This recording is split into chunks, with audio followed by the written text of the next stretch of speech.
Hello folks, Simon here, welcome back to the channel and another Final Fantasy VII Remake video. So the Ultimania was released in Japan just recently and a few translations have been cropping up online with various bits of information from the developers of the game. Now thanks to Audrey here from this website, which I'm going to leave in the video description for you to check out, we now have a translation of the full interviews that took place in the Ultimania, and there's actually some really interesting insight into the minds of the developers and their philosophy of the remake as they made the game. Now, I won't be reading the entire interview to you verbatim because you can check it out for yourself, and it is quite a lengthy one, but there are a few points that I've picked up on that I think are worthy of bringing to your attention. As always, a huge shout out and thank you to everybody who supports the channel, either as a YouTube member, Patreon, Super Chatter. Really do appreciate it. Now, the people involved in the interviews are Kitaze, Tetsuya Nomura, and Nojima, who was the original producer for Final Fantasy VII, the original game, that is. Okay, right then. The interview starts off with some information that we already know about. When Final Fantasy VII Remake was initially in development, it was outsourced to external teams, but the team, the Square team that is, decided that in order to retain the quality, they really needed to get those that were experienced with developing Final Fantasy on board the development, and that's when they brought it back in-house. Now, interestingly, one of the things that was somewhat controversial about the remake was the fact that it was going to be released over multiple episodes or multiple parts. Now, this is something that was announced to us a couple of years ago, but not on the initial announcement for the game, which was back in 2015, I believe it was, at E3. I think the fact that the game was going to be split over multiple parts wasn't announced until 2017, but this wasn't something that they decided on midway through development.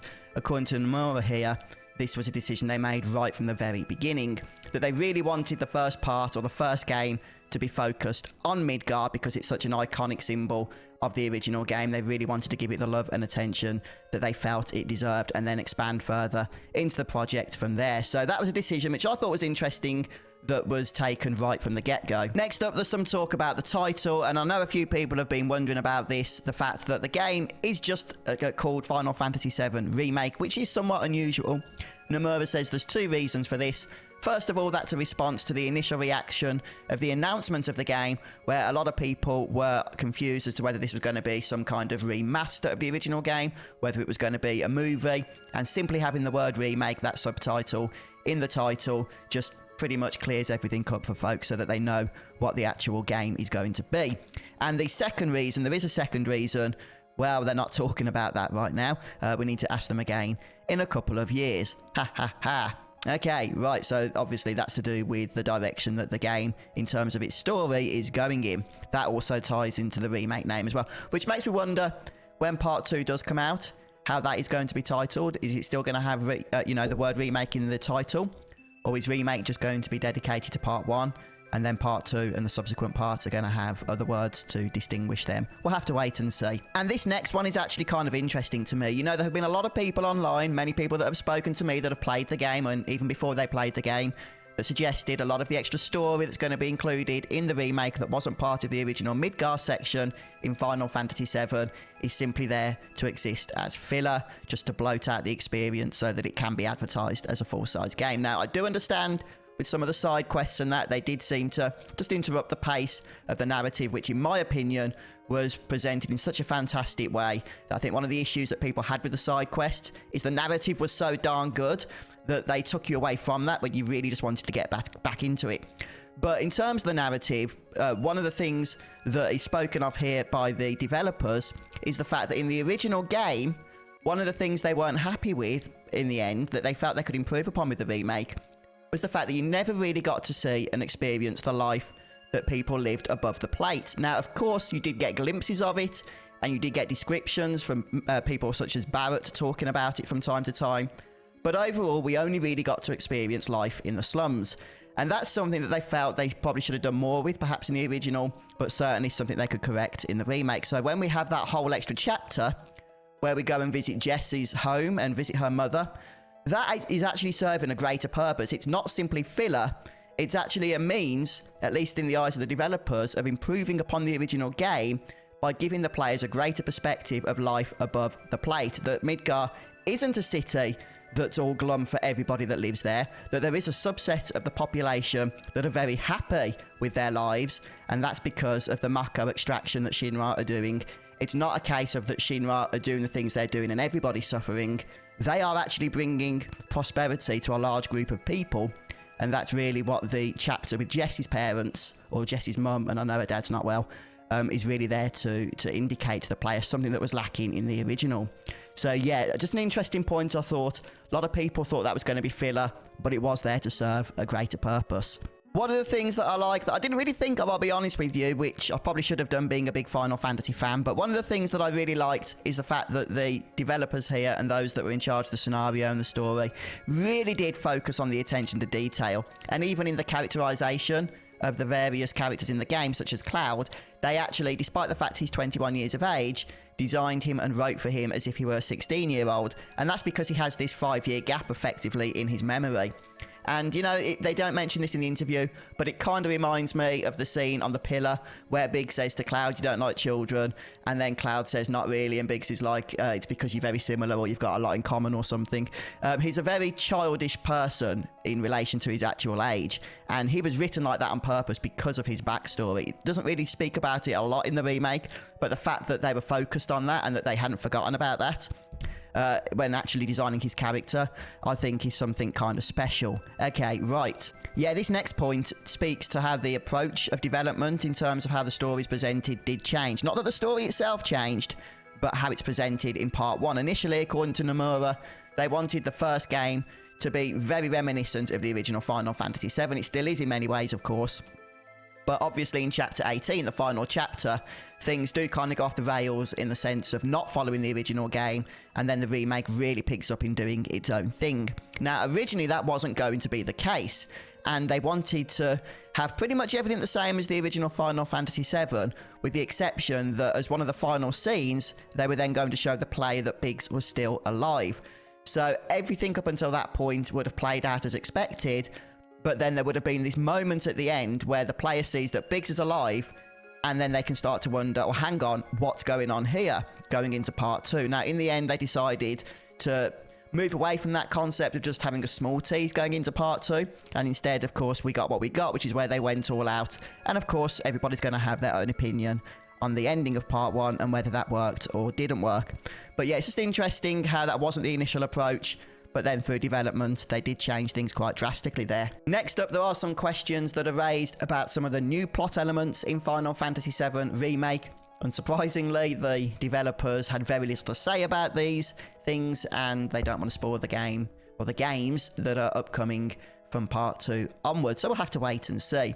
There was a little bit of talk about the Whispers, though, and some questions that were kind of interesting. About Aerith, it is confirmed that Aerith is the most important character here in the interview.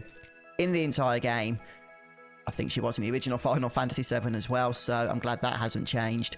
But as to why it is that she can seem to understand things are going on that weren't going on in the original Final Fantasy VII, that there are changes afoot here, that the other characters aren't really detecting, well, they're not explaining why that is the case, why it is that Aerith can know about those things. But clearly it's important because they are not giving us a word about it right now. We need to wait for part 2. And also there's a little bit of talk in this section about Chapter 18 and what exactly the Destiny Crossroads is. Some of this is kind of interesting as well. This is a place where there is no fate at all, where anything could happen, where any reality could come true. And so again, you can just read through some of the words here to really get the context. There's not a whole lot of information, but as I say, you know, there's just a few tidbits, a few teases, which are interesting, especially in regards to the Cloud and Sephiroth stuff here, and the conversation that took place. Now, also in this section, we have some confirmation about Zack. There has still been, I think, a little bit of ambiguity about whether Zack is supposed to still be alive, or whether it's the case that he does die as normal. We just didn't see that part in the remake, because when we saw him alive, he still had the Buster Sword, whereas, of course, we know that Cloud still gets that because he has it throughout the game. However, it does seem that Zack is still alive, because the question flat out mentions the fact that him being alive is a mystery, and rather than denying the fact that he's supposed to still be alive, Nomura plays into it and saying, you know, in saying that yes, this is actually one of the biggest mysteries that we've set up in the game. and also the speak of the dog Stamp there, the mascot of Shinra. Now, of course, you'll remember Stamp being the mascot of Shinra, and he's seen all throughout the game. But then at the very end, when we see him with Zack, I think it's on the crisp packet or cigarette packet or something, is a different breed of dog, indicating that there's something else going on in that scene. So, yeah, they know about that. That wasn't there by accident. Of course it wasn't. And we'll have to find out how these mysteries get solved as we continue to play the next games. And I do keep seeing online how there are going to be 3 parts to the Final Fantasy VII Remake project. It's a good guess, guys, but that's all it is right now. It is just a guess. Kitase, Nomura, they do want to make sure that we understand that that is just speculation on our part, that it has not been confirmed how many episodes there are going to be. For example, Nomura says when talking about the release timing for part 2, he says that would depend on how many installments they decide to make. Yeah, we spoke about this previously, and Nomura has this idea that if they divide the story into large chunks, then it's going to take much longer to develop the games. However, if they divide them into smaller parts, then it might be possible to release them in a shorter amount of time. Now, I understood that as meaning that the games themselves would be shorter. That's why they'd be able to release them quicker. But apparently a few people have told me that that's not what Nomura means here, that he instead means that the story sections themselves will be more self-contained, but the games will still be the same size. Personally, I'm just not reading it like that. I'm sorry, I'm trying to understand it from that point of view. But the fact that Nomura says that there'll be, you know, more or fewer installments, depending on the decision they make here, the fact that he says that the games will be released over shorter periods does lead me to believe that this means that the games themselves are going to be shorter if they go this route. Now, that doesn't mean they are going to, but it is something they are talking about. Again, I know some of you guys will interpret that differently to me, but like I say, I just cannot see it any other way, I'm sorry. Finally, there is this reassuring point that despite the fact that part 1 seems to finish on this cliffhanger where everything's up in the air and we can't take anything for granted, they are still going to be sticking to the same Final Fantasy VII story. The team does address the fact that they are aware of the fan feedback. They know that some people have doubts, anxieties about the direction that things are going in, and they try and quench some of the doubts here, but ultimately they are saying that even though they're going to listen to that feedback and they will take it on board, ultimately they've got the direction that they're heading in and they are going to be sticking to that. So there we have it then, folks. That's the interview. Please do share your thoughts down in the comment section. And are you excited for part 2? Did you like getting this little bit of insight into the minds of the various developers here and those higher ups that have worked on the game? Appreciate you guys stopping by, checking out the video. Was there anything here, by the way, that you think I missed or glossed over that perhaps we should be talking about a little bit more? As I said, I will leave a link to this article down in the description. Please do subscribe to the YouTube channel for more content, Final Fantasy VII Remake content. And if you want to stop by some of the live streams, say hello, then that would be awesome as well. But have a wonderful day, folks, and I'll see you next time.